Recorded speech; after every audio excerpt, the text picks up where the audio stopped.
Assalamualaikum warahmatullahi wabarakatuh. Hai teman-teman, pada video kali ini saya akan membahas materi mengenai sistem pencernaan pada salah satu hewan vertebrat. Langsung saja, yaitu sistem pencernaan pada ayam.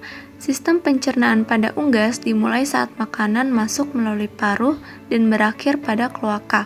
Prinsipnya, pencernaan pada unggas terjadi secara mekanik dan pencernaan secara kimia atau enzimatis. Pencernaan secara mekanik pada unggas yaitu pencernaan dengan kontraksi otot saluran pencernaan. Sedangkan pencernaan secara kimiawi yaitu pencernaan terjadi dengan adanya bantuan enzim yang dihasilkan dari saluran pencernaan. Langsung saja, yaitu organ pencernaan pada ayam. Yang pertama yaitu paruh. Paruh merupakan mulut bagi unggas yang merupakan rahang bawah dan rahang atas yang menanduk. Paruh berfungsi untuk makan dan minum pada unggas. Paruh menghasilkan air liur agar makanan itu dapat dicerna lebih lanjut. Setelah makanan masuk ke dalam paruh, kemudian lidah akan mendorong makanan masuk ke dalam esofagus. Lidah juga berperan membantu menelan makanan, kemudian dengan adanya air liur mempermudah makanan masuk ke dalam esofagus. Yang kedua yaitu esofagus. Esofagus sering juga disebut sebagai kerongkongan.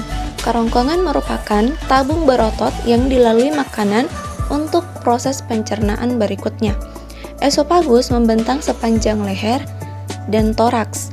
Pada esofagus terjadi gerakan peristaltik untuk mendorong makanan masuk ke dalam pencernaan berikutnya. Permukaan yang licin pada esofagus memudahkan makanan masuk ke dalam tembolok. Yang ketiga yaitu tembolok. Tembolok merupakan suatu pelebaran kerongkongan yang terdapat di antara proventriculus atau lambung kelenjar dan mulut. Setelah makanan masuk ke dalam tembolok, makanan akan disimpan sementara. Makanan pada tembolok akan dilunakkan oleh getah yang dihasilkan oleh tembolok dan bakteri yang menghasilkan asam. Terus yang keempat yaitu proventriculus. Pencernaan selanjutnya terjadi di proventriculus atau lambung kelenjar, terletak di antara kerongkongan dengan ampela. Di sini terjadi pencernaan secara enzimatis yang merubah makanan sehingga mudah dicerna. Pencernaan di proventriculus terjadi dalam jangka waktu yang singkat. Yang kelima yaitu ampela atau gizzard. Setelah dicerna di proventriculus, makanan masuk ke dalam ampela atau gizzard atau disebut juga dengan perut otot. Ampela berada di antara proventriculus dan bagian atas usus kecil. Ampela memiliki otot yang kuat dan permukaan yang tebal. Di sini terjadi pencernaan secara mekanik. Makanan akan digiling dengan bantuan batu-batu kecil yang sebelumnya dimakan oleh unggas atau ayam sehingga makanan akan berukuran lebih halus lagi. Terus yang keenam yaitu usus kecil.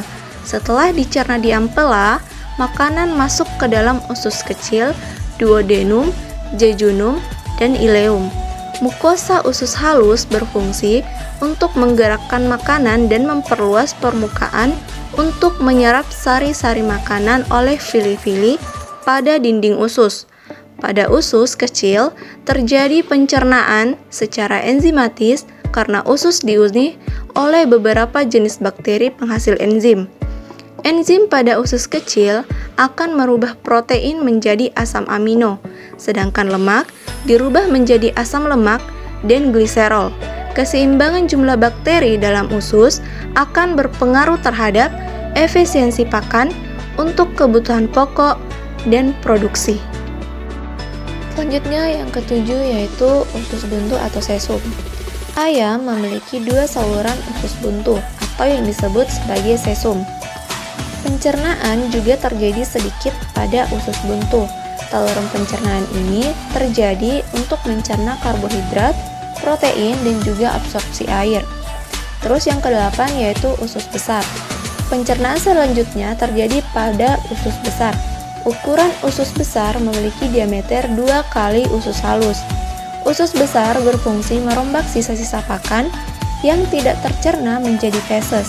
Terjadi absorpsi kembali air yang banyak pada usus besar yang berguna untuk menambah dan mengatur keseimbangan kandungan air pada tubuh ayam. Selanjutnya yang terakhir yaitu kloaka. Proses pencernaan terakhir terjadi pada kloaka, merupakan tempat pengeluaran sisa-sisa atau ampas dari pencernaan atau feses dan juga urin. Setelah makanan selesai dicerna, sisa makanan atau feses akan dikeluarkan melalui kloaka. Urin akan dikeluarkan bersama dengan feses. Selanjutnya yaitu proses atau mekanisme pencernaan makanan pada ayam. Pertama, makanan akan masuk melalui paruh, lalu kemudian diteruskan melalui esofagus ke tembolok. Tembolok dapat menyimpan makanan selama 12 jam. Dari tembolok, makanan diteruskan ke proventriculus atau lambung untuk dicerna dengan menggunakan bantuan enzim-enzim di pencernaan. Di ampela atau gizzard, makanan dicerna secara mekanik hingga menjadi halus. Oleh karena itu, ayam tidak memerlukan gigi untuk menghancurkan makanannya. Lalu kemudian, pada usus halus terjadi penyerapan nutrisi dan pada sesum terjadi pemecahan dan pembusukan sisa makanan oleh bakteri. Kemudian, pada usus besar akan terjadi penyerapan air yang tidak diserap pada pencernaan sebelumnya. Setelah itu, pada kloaka, feses kemudian dicampurkan dengan urin, lalu kemudian dikeluarkan. Baik, itulah materi mengenai sistem pencernaan pada ayam. Terima kasih. Wassalamualaikum warahmatullahi wabarakatuh.